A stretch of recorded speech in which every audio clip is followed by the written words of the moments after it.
everybody. My name's Kaitlen and I'm here at Jiva Yoga Center. Here's the tree. I know many of you have taken classes in our beautiful space and we just want you to know that we're keeping the space, we love you, and we can't wait to have you back.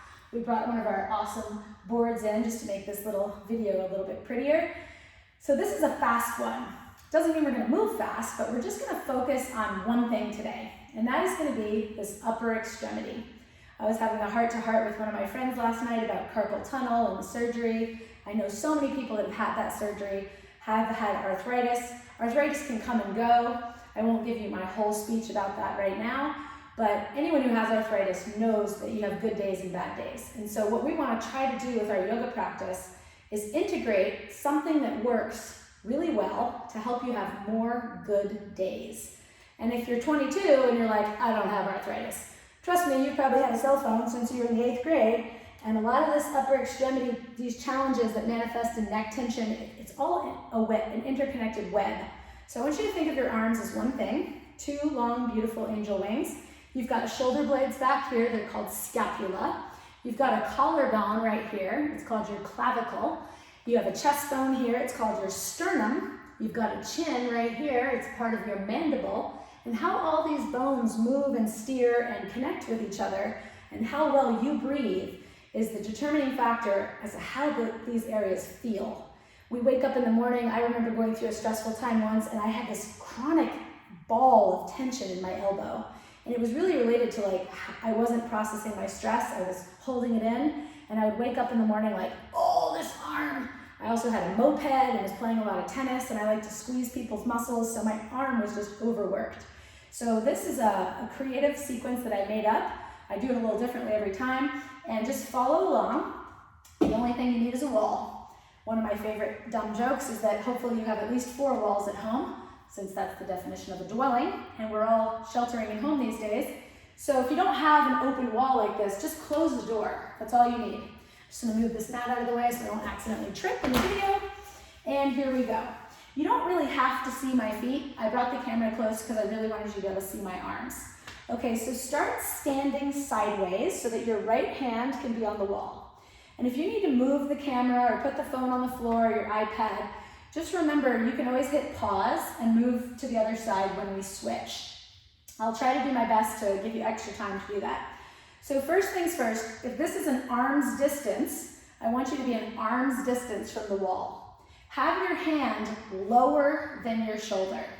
I teach groups of 20 people sometimes and I'll say lower than your shoulder, and some people will still be right here. So take a moment to really look and make sure your hand is lower than your shoulder. Bring your feet together, give or take. If you need a little space between them, that's fine.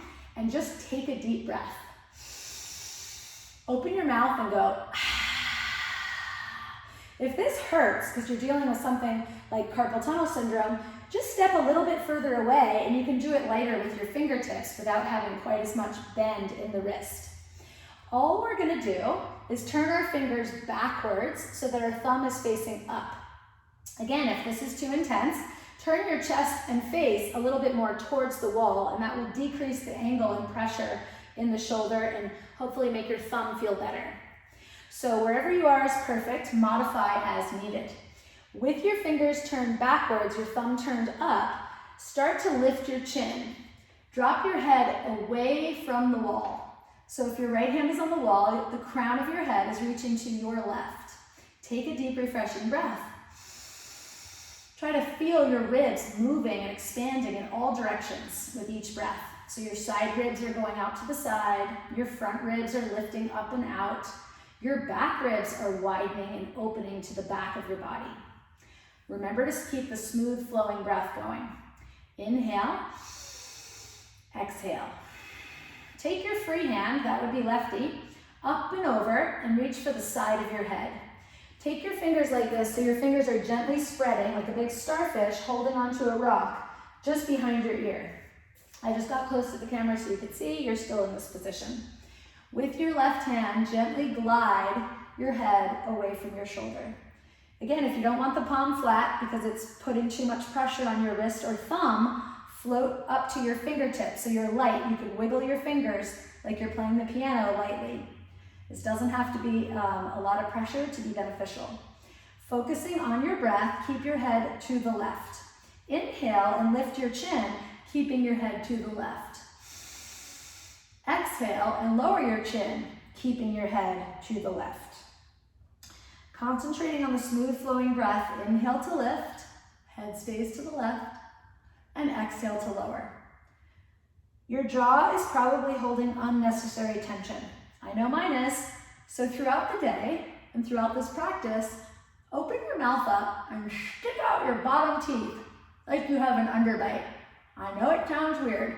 And then open and close your mouth a few times and just try to feel that you can consciously choose to release that unnecessary gripping tension in your jaw. That joint is called the TMJ. Everybody has a TMJ on each side. Everybody has a carpal tunnel on each side. The carpal tunnel's in your wrist and the TMJ is in your jaw. TMJ stands for temporal mandibular joint. When you have TMJ syndrome, all that means is they've tacked the word syndrome on the end of the body part. There are many things in our situations as humans where the medical terminology for the condition is really just the name of the part. It's kind of one of my pet peeves, but I won't get down that rabbit hole right now. Go ahead and release and roll those shoulders. Sometimes people go to the doctor and they find out that they have TMJ syndrome and they think that the TMJ is like some rare condition, but that's really just the name of the part. And syndrome is just fancy words for hurts, messed up, not quite feeling right. It doesn't actually specify the cause or a specific pathology of what's wrong with it. So carpal tunnel, again, we all have one in each wrist. So carpal tunnel syndrome just means it's not feeling very good or it's hurting. And there is a more particular definition, a narrowing of the nerve channel. Same thing happens in our spine, but right now we're focusing on the arms. Okay, I'm turning this way. Take your left hand on the wall. Make sure if you like the pressure in the wrist that you push the palm. If you don't like the pressure in the wrist, you just keep your fingers light. Find your breath. Ribs are moving wide and up and back. Inflate yourself. That breath is your vital energy. By definition, to be breathing is to be alive. And I don't mean to scare you, but your diaphragm works just like a ventilator. So we've all been hearing about ventilators lately. So use your diaphragm. Take full capacity breath and strengthen your built-in ventilator. Inhale deeply. Exhale slowly and completely. Squeeze your core. Take a peek at that hand and rotate the fingers backwards. I'm just looking at the video to make sure my hand is there. Okay, good. And then, remember, you can back off and turn your body towards the wall if it's too intense, or if you love it, you can turn your fingers, I meant to say toes, away from the wall to get more of a pull into your pecs. This is going to help diffuse the buildup of tension in the forearms, the elbows, repetitive strain syndrome. That's another interesting phrase. That means you've been doing too much of the same move, and we're all guilty of it because that's what happens. We do our favorite things all the time, and our arm can move in so many other ways that we don't use very often, that it makes sense that our arms would get a little rusty. Okay, so here we go. Free right hand comes up and over like a starfish gripping a rock. Breathe in and pull your head away from the wall. Ooh, I just got a good crack. Now I wasn't trying to make my neck crack, it just happened to have cracked. Finding your deepest breath in. Exhale to draw the chin down, keeping your head to the right. Inhale to lift that chin up, filling your throat and chest with air. Remember the jaw. The other side of your jaw might be holding tension. Focusing on the smooth rhythmic breath, lift and stretch the chin away from the chest.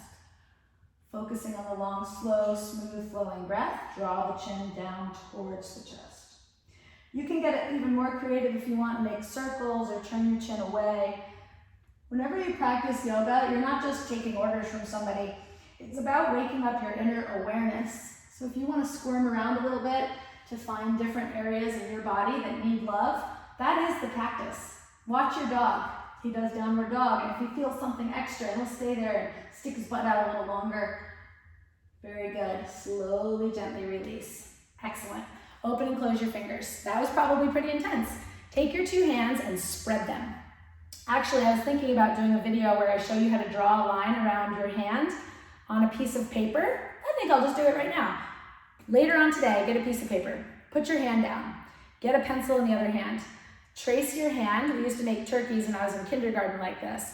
And then commit to doing hand stretching exercises for 2 weeks, and then get a new piece of paper and retrace your turkey hand. And I guarantee you, if you do it every day for 2 weeks, your turkey hand will be bigger. You will have more space between your knuckles. And guess what that means? More space for your nerves to flow out of your neck, weave through your shoulder, into your biceps and triceps, twirl around your bones and your elbow, work their way down, and feed through the carpal tunnel. Space in the fingers equals space in the neck, shoulders, and elbows. Just like space in your toes equals space in your ankles, knees, hips, and lower back. Okay, back to the arm sequence. Sometimes I get excited and carried away. Take these little spider fingers, see how I'm wiggling my hands? And we're gonna do some baby push-ups. So put your fingers out on the wall. Those of you that do real push-ups on the floor, this might seem wimpy, it's still a good practice. Hands are lower than the shoulders, double check, not higher, lower. Look down at your feet, make sure you're centered in relation to your arms. Good, you're gonna lift those heels up, breathe, lift your chin, and just do a little baby push-up. As you push away, use your fingertips and clap. Catch yourself, and push away, and clap. You can make this harder by moving your feet back, and 1 inch is a lot.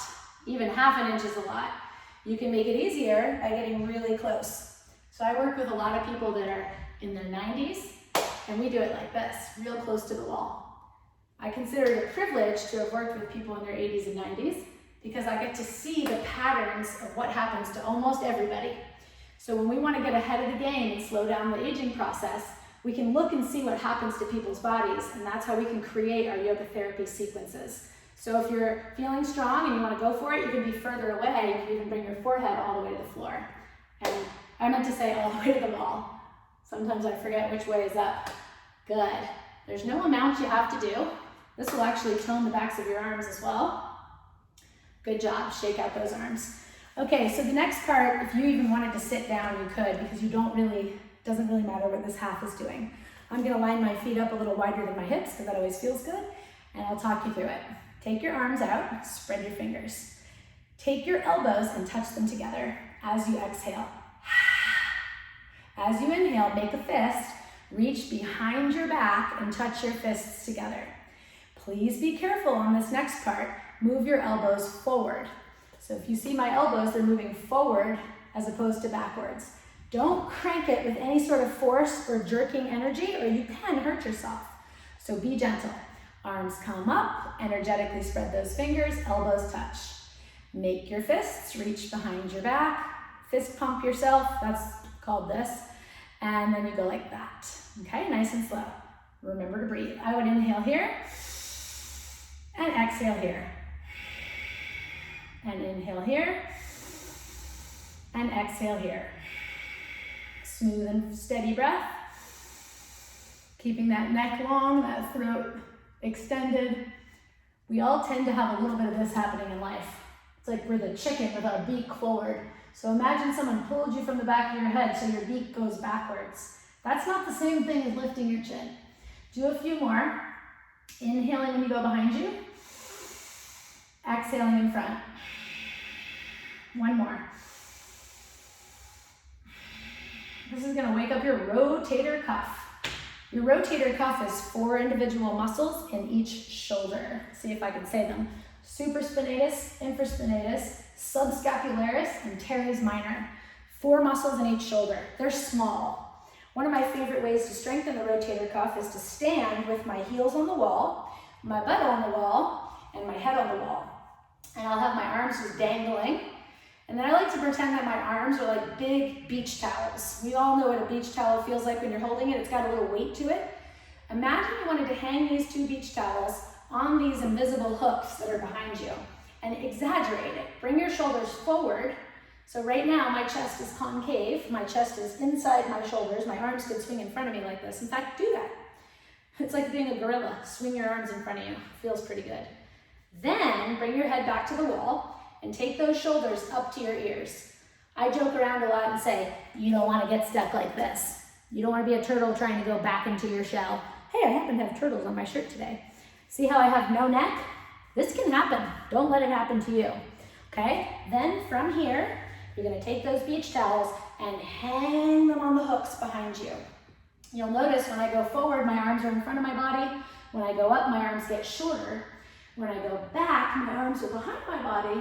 And as I glide down, my arms get longer. So try to feel that happening. Forward, up, back, down. You're moving your shoulder blades and separating them from your ribs. So your rib cage can stay in one place while your shoulder does all this movement.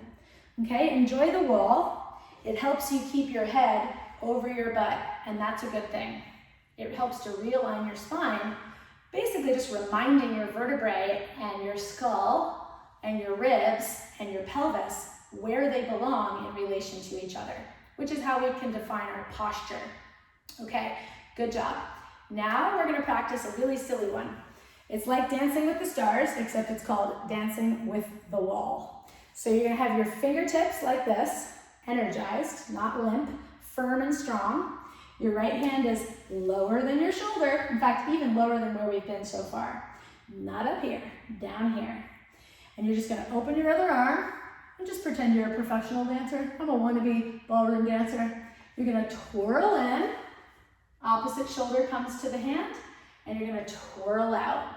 And when you twirl out, if it's your right hand on the wall, reach that right foot forward. My toes are on the floor, even though you can't see, but you can see how my right hip is pulling forward. And I really feel this opening all the way from my core, through my chest, into my arm. Twirl in, giving yourself a little hug. Notice my face is all the way in this direction. And then twirl out and reach. Sometimes we'll get fancy and hold this knee up and take some extra deep breaths and really work that rotation. You can play around with that if you like. You've probably done this on the floor. It's a very normal, sort of intuitive back stretch that most people figured out on their own before they ever even went to yoga. Okay, twirl in, twirl out. It's kind of fun, focusing on the breath. They say sheltering at home brings out all sorts of unique behaviors, so dancing with the wall, talking to yourself, having long conversations with your pets. I've been doing some weird things myself. Good. One more time. There's an energy in here. It's pulling the shoulder blade away from the spine. And then when you get to here, the shoulder blade is pulling back towards the spine and you're opening your pecs. Can't go on enough about how much we want to open our pecs. Okay? Shake it out. Roll the shoulders. You know what you're doing. You don't always have to see the video, so you don't need to stare at the camera the whole time. Just get into your own little rhythm. Left finger's below the shoulder, chest is lifted. If you've had surgery, don't crank it till you feel a sting. Back off. You have to stretch your scar tissue slowly, day by day, not second by second. So be patient. Twirl in. I know a lot of people that have had rotator cuff surgeries or repairs, even shoulder replacements. So this is safe for you. You just got to move slowly. And don't try to make it look like what you see on the video. Focus on what you feel in your own body. You don't want to have a big stinging sensation in the front of your chest. In fact, you really don't want your arm back like this.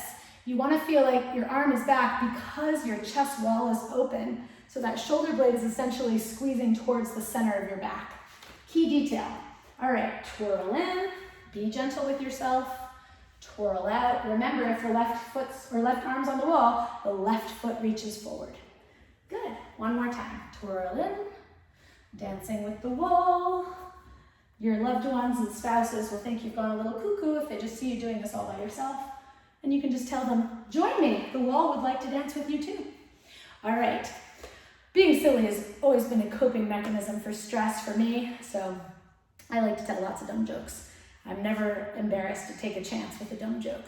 Okay, praying in front of you, and if you don't want to think of it as praying, just think of it as a wrist stretch. This is pretty easy. I think we can all do that. So I want you to try this behind your back. And I'll just tell you, some of you are going to be like, whoop, no big deal.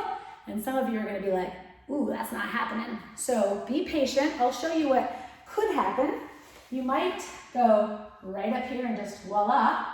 Or you might be like, oh my goodness, how on earth is she doing that? Think of it in stages. You want to touch your fingertips lightly and kind of work your way into this. And when I say stages, I mean like today, tomorrow, the next day, and little by little, day by day, month by month, year by year. That's where the benefits of yoga come. So committing to a consistent practice. Shake it out, roll those shoulders, and take those fingertips to your back pockets. My thumbs are up and my palms are facing backwards.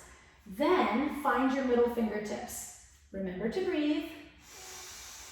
Stay relaxed, and little by little, breath by breath, maybe day by day, the fingertips might touch. You might be way down here near your butt. You might start to creep up. If one side's really hurting, you can use your other hand to help you get that shoulder up and help encourage that movement to bring your hand higher. Don't go for the glory, just see what happens, but I'm showing you how I'm using one side to gently assist the other side. Who does this very often? Nobody. You don't have any reason to do this in your daily life. So it makes sense that you would get a little rusty in the ranges of motion that are required for this action. So over time, you're working towards prayer hands, and again, you can do some great neck stretching while you're there, and that's a process. Okay, roll your shoulders. I want you to watch this, and this will be the last move. Take the right arm to the sky, pat yourself on the back. Good job. Take your other hand over to your elbow. Make sure your feet aren't turned out like a duck, because that's just going to clench your butt cheeks. Make your feet parallel and bend your knees. Then, holding this elbow with your hand, breathe and side bend away from the elbow you're holding. So I'm holding my right elbow, so I'm going to side bend to my left. Now I could go way over here, but that's not the point. All I want is a little bit of length in the right side of my rib cage so that I can strategically stretch my lats and the muscles in between the ribs, which are called intercostals. Not to creep you out or anything, but it's the muscles that you nibble on, when you're eating ribs. They're called intercostals. We have them too. We have 4 racks of ribs right here. And when you're in this position and you're side bending, you're stretching your lats. That's short for latissimus dorsi. It's like a big slab of muscle that covers the entire length of the spine. The attachment's end is low as your tailbone, and the other end is right on your upper arm bone. They're called lats. Then your intercostals are in between. So you're here, and I like to do these little like funky spiral dances. Don't be shy. It's good for your back. Try to hollow out your tummy when you're doing this, so you get this kind of like C-curve feeling. And notice that this arm is still down. I'm not holding my elbows. I'm doing this one arm at a time. Okay, and then you're gonna shake all that out. You might need to do some arm swings, and then we'll do the other side. So, your feet are well aligned, not turned out like a duck. Knees are bent, you feel relaxed. You inhale the left arm up, and you slowly, gently pat yourself on the back. Good job. Remember, your sides might be different. Your other hand, which is the helper, is gonna come up and hold that elbow. Your knees are bent, you're springy, you're relaxed. You inhale deeply. As you exhale, you start to arc over to the right. Don't go for the glory, just do a little bit. Feel the beginning of the stretch. And then you can do forward and back, movement, concentrating on that breath. You can get a little spiral dance going. But the purpose is to go to the right while you're holding your left elbow. So you stretch the left side. Good. Okay, so I'm just going to grab something really quick. Sometimes I do this with a spatula because spatulas are light, and if you drop it on the floor, nothing bad happens. So if you don't have a yoga strap, go into the kitchen and get like a long wooden spoon or a spatula. Take the strap and throw your arm up in the air. Well, don't throw it, I didn't mean to say that. Slowly inhale the arm up. Allow the strap or the towel or the spatula to hang between your back. Then take your other arm, make sure your knees are bent and you're springy, and reach back here. Little by little, breath by breath, day by day, month by month, week by week. Wait, I went in the wrong order. Year by year, you get my point. You're gonna be like, I don't even need that anymore. And you're just gonna reach back and hold your own hand. It's normal for your dominant arm to be limited when it's the bottom arm. So I'm right-handed. It's normal to be like, this side doesn't work, and this side does work. Now there are exceptions, but in general, your dominant arm has tighter pecs because you've been using it a lot more. So it's a lot harder for it to get back here, and the head of the bone will roll forward, and you can't really get that clearance to get way up there. Guess what? You got the rest of your life to do this, and who cares if and when you ever throw the towel or the spatula on the floor. The whole point is that you have a new fun project. We're all looking for projects right now, and I don't want to be too deep or like a philosopher, but what I really love about yoga, it's like home improvement. You know, everyone loves to have new tiles in their kitchen, or refinish their cabinets, or get a new appliance, or recover their old couch with new fabric. Well, guess what? This, your flesh and your bones, this is your real house. This is the vehicle that your spirit and your soul is experiencing your life in. And it's so much more important than your curtains and your granite countertops or what kind of car you have. This is the vehicle that you're traveling around in. This is the house that you're living in.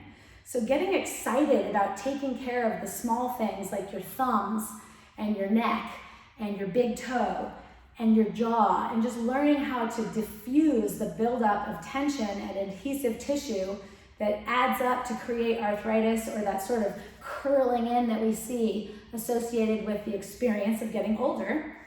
I've had a lot of experience with this. I'm 38 years old, and I've been teaching yoga since I was 18 and practicing since I was 12.